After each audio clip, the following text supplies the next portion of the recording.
Hi everyone, this is Migs from Sneaks and Ball PH, and welcome to episode 16 of the Air Jordan Hunt. Today we have a quick look and unboxing on the Air Jordan 16 Trophy Room.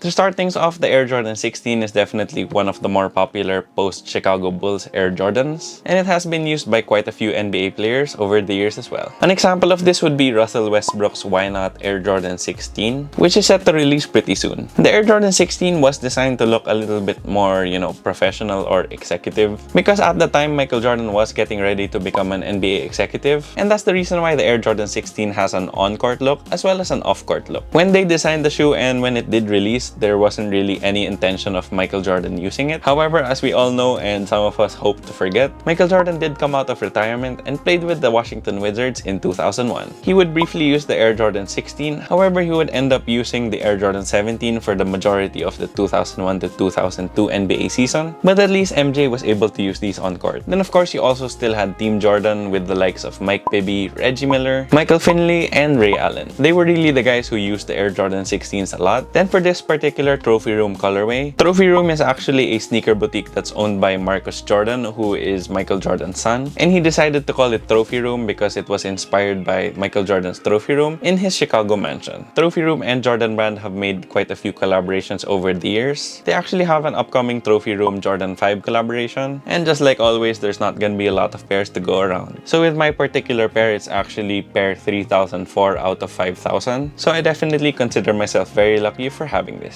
Then with that out of the way, let's get into the unboxing. So for the box on the Air Jordan 16 Trophy Room, it's actually just a basic Jordan box, and it's pretty much black all throughout with some gold Jumpman branding here on the lid, here on the left side of the box, and then on the right side of the box you have this small number 23 as well as your sizing and colorway information. Then now time to take a peek at the shoes. So here you have your right shoe. And as you can see, this is the off-court look with the gator strap. I personally don't like this gator strap, but it is there and you can definitely take it off, which is a good thing. Then here you have your left shoe. And if I'm not mistaken, most of the Trophy Room collaborations use shades of blue, and I'm not really sure why that is. But here you have it. This is the Air Jordan 16 Trophy Room. So just a few quick tech specs on the Air Jordan 16.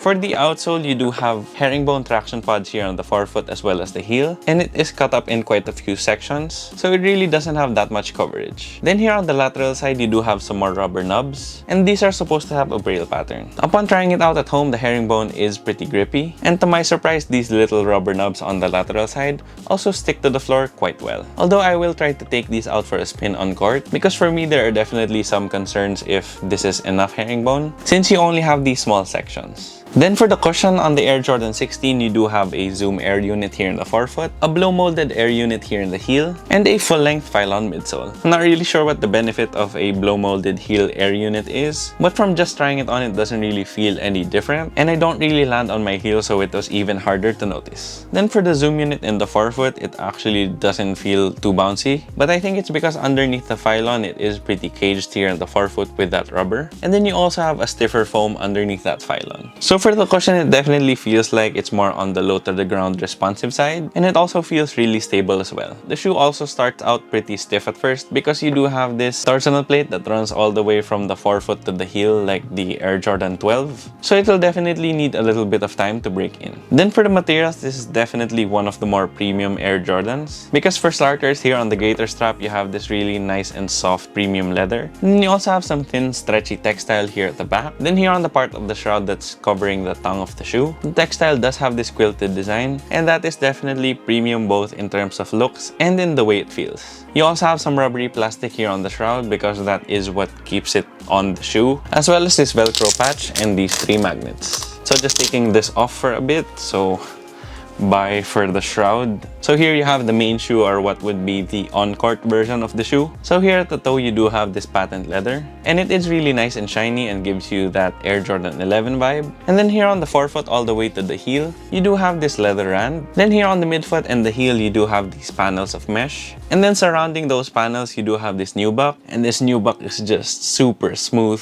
Like, Jordan Brand really got it right with the nubuck that they put on the Air Jordan 16, because it's probably one of the best that you can find. Then here on the tongue, you do have that open-celled mesh. And then here at the topmost, you do have more patent leather. Then lastly, you do have a nice and padded neoprene sock liner. Then for fit and sizing, I did go true to size in the Air Jordan 16, and it fit me well. The only issue I have is that the toe is super squared off, and it is a little bit wide here in the forefoot. However, there was a reason for why Jordan Brand decided to go with this, because Jordan wanted a more squared off toe so that he can really mimic how a foot shape looks, and he hoped that with a squared off toe, there would be less incidences of toe jamming. So even though I would have wanted a narrower forefoot, as a person who jams my toes in their shoes quite a bit, I can definitely appreciate the rationale behind this. Then for the rest of the shoe, the fit is pretty much perfect. My quick recommendation would be that whether you have a narrow foot, a wide foot, or a normal width foot, you can go true to size. However, if you do have a normal width foot or a narrow foot, then you really just want the super snug 1-to-1 fit, then you can probably go down half a size. Personally, even though I really like a good 1-to-1 fit, I think that true to size is good enough. Then for the aesthetic details, you do have translucent rubber that's surrounding those blue herringbone pods. Then that full-length midfoot shank is also blue, and it actually has a white jump band here at the midfoot. Then on the midsole, the Phylon foam is this blue, and then that stiffer foam underneath is this sort of grayish white. And then here on the lateral side of the forefoot, you have some Jordan branding. This Jordan Text has these lines, and coincidentally, they used 16 lines to spell out Jordan, so I guess that's some attention to detail. Then here at the heel, you do have that blow molded air unit, and you can see it through the cutouts on that foam. Then on the upper, for the trophy room colorway of the Air Jordan 16, it's pretty much all blue all throughout, so the main body of the shoe is blue. And even if you have the gaiter strap on, the gaiter strap also is blue. But here on the gaiter strap, you do have this quilted material over the tongue, and then you also have some radial stitching here on the sides of the leather, and this definitely gives you some Air Jordan 12 vibes. Then here at the back of the gaiter strap, you do have 16 written in Roman numerals. Then here on the medial side, you do have trophy room stitched in, and then you also have this sort of hologram Jordan logo, which is loosely inspired by the Air Jordan 13. The gaiter strap was inspired by a marching band boot, and you can definitely see that when it's on the shoe. Then for the rest of the shoe, you have the Roman numeral 16 written here on this rubbery plastic piece at the base of the laces. And then here on the nubuck on the lateral side, you have this small blue Jumpman. Then here at the back of the heel, you have this blue translucent rubber with a small black Jumpman here at the top. Then here at the back of the tongue, you do have the number of your pair in this nylon patch. So like I said a while ago, here at the patch, it states that I have pair 3004 out of 5000. And for the last aesthetic detail, here on the insole, you have the trophy room logo. Then for the overall aesthetics, once it's all shrouded up like this, I'm not really too fond of it. It's definitely an interesting look, but it really just isn't my thing, and it just makes the shoe look super boot-like. I would rather use the on-court look because it's just a lot cleaner looking and a lot sleeker, and you know, it looks less of a damn marching boot. This trophy room colorway of the Air Jordan 16 is actually super simple, and I think this is the best way to put color in the Air Jordan 16. I also really love that shade of blue, and it's nice that even though the entire upper is blue, they put some translucent rubber as well as this white foam underneath the Phylon just to cut through all of the blue. Overall, for me, the Air Jordan 16 is just a really clean shoe, and is one of the best looking Jordans in my opinion. Of course, I only feel that way when you take out the gaiter strap, because if you ask me to rank it with the gaiter strap, then all bets are off. So please sound off in the comment section down below if you like the aesthetics on the Air Jordan 16, and if you like this all blue trophy room colorway. Then for the price, when the Air Jordan 16 was released in 2001, it retailed for $160. However, the Air Jordan 16s released in 2001, and that was definitely a long time ago. So nowadays, it's really hard to get yourselves a pair of Air Jordan 16s. Unless, of course, you go on the resale market and buy these trophy room Air Jordan 16s that released in 2016. Or you wait and try your luck with the Why Not Air Jordan 16s, which come in a pack with the Converse Chuck 70. But back to these, when the trophy room Air Jordan 16s released in 2016,